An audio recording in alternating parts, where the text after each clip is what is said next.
A taxi driver locked a passenger inside his cab and refused to let her out until she gave him a tip. The whole thing was caught on video. It went mega viral.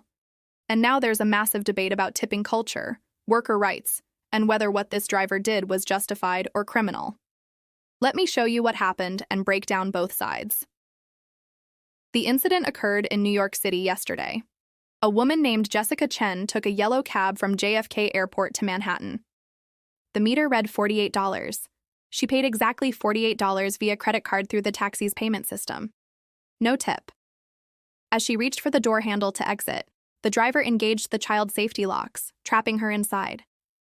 Chen immediately started recording on her phone. The video is over 3 minutes long and it's uncomfortable to watch. She asks repeatedly, "Why won't you unlock the door?" The driver responds, "You didn't tip me. You need to tip." She says, "Tipping is optional. I paid the fare. Let me out." He refuses. "You tip or you stay." The exchange escalates. Chen threatens to call the police. The driver says, "Call them. I don't care. You disrespected me by not tipping."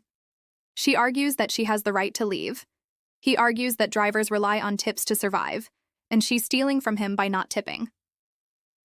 The standoff lasts nearly 4 minutes before the driver finally unlocks the door after Chen threatens to break the window.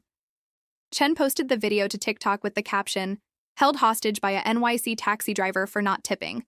This is insane." It has 23 million views as of this morning. The comment section is split almost 50-50.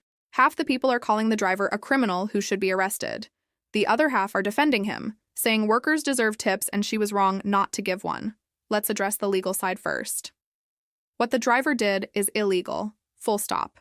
In New York, unlawfully restraining someone against their will is considered unlawful imprisonment, a misdemeanor that can result in up to 1 year in jail. The New York City Taxi and Limousine Commission has strict rules. Passengers must be allowed to exit the vehicle immediately upon payment of the metered fare. Tips are not required. The TLC released a statement saying they are investigating the incident, and the driver's license has been temporarily suspended pending the outcome. If found guilty of violating passenger rights, he could lose his license permanently and face criminal charges if Chen decides to press them. But here's where it gets complicated. The driver, whose name is being withheld pending the investigation, gave an interview to the New York Post. He said he's been driving a cab for 12 years. He works 60 to 70 hours per week. After expenses, gas, lease payments on the taxi medallion, insurance, he nets about $35,000 a year. Tips make up 40% of his income. Without them, he can't pay rent. He admits locking the door was wrong, but he was desperate.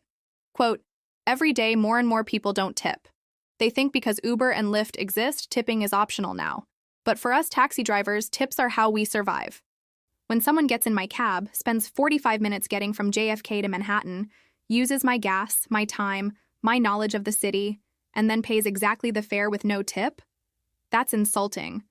That's saying my labor has no value beyond what the meter says." His point resonates with a lot of service workers. Tipping culture in America is out of control, but it exists because employers underpay workers and expect customers to subsidize wages. Taxi drivers don't get a salary. They earn what they earn from fares and tips. If tips dry up, they can't make ends meet. But holding someone against their will? That crosses a line. And it highlights a bigger problem. Tipping has become coercive. It's no longer about rewarding good service. It's an expectation. And when you don't comply, there are consequences. Sometimes it's passive-aggressive glares. Sometimes it's service workers complaining loudly within earshot.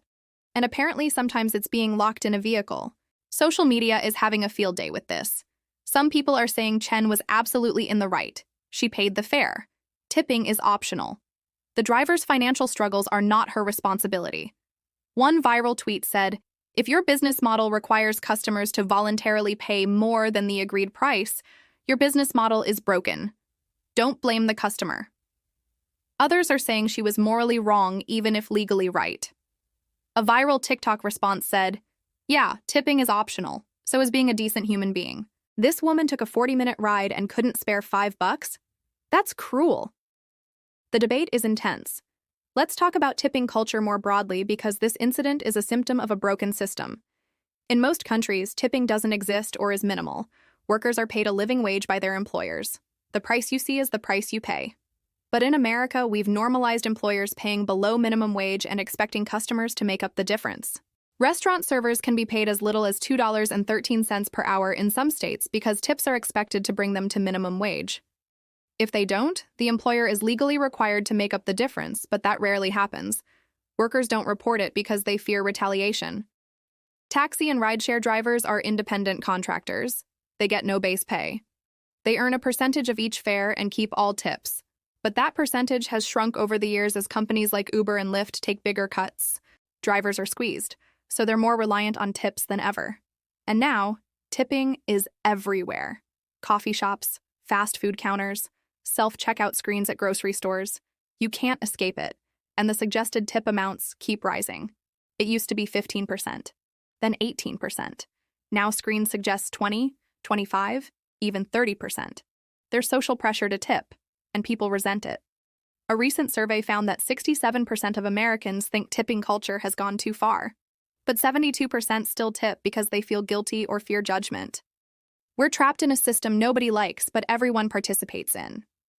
So where does this taxi incident fit? Chen argues she paid what was owed. The meter said $48. She paid $48. Contract fulfilled. The driver argues that tips are part of the social contract of taking a cab. You pay the fare plus a tip because that's how drivers earn a living. Who's right? Legally, Chen. Morally? That depends on your perspective. If you believe workers deserve tips as part of their compensation, then not tipping is wrong.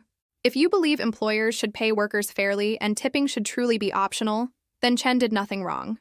What's clear is that the driver's response was illegal and dangerous. Imagine if Chen had a medical emergency. Imagine if she had severe anxiety and this triggered a panic attack. Imagine if she had kids waiting for her and she was late because she was locked in a cab. The potential for harm was enormous. The driver has since apologized publicly, saying, quote, "I let my frustration get the best of me. I should never have locked the door. I hope Ms. Chen can forgive me." Chen has not responded publicly beyond her original video. The TLC says they're reviewing the case and will determine appropriate penalties. The driver will likely lose his license at least temporarily. He might face criminal charges, and Chen could sue him civilly for emotional distress. But the broader question remains, how do we fix tipping culture?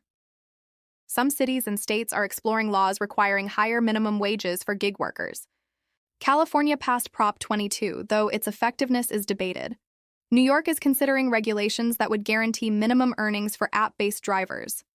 Some restaurants are eliminating tipping entirely and building service charges into menu prices, then paying workers a flat wage.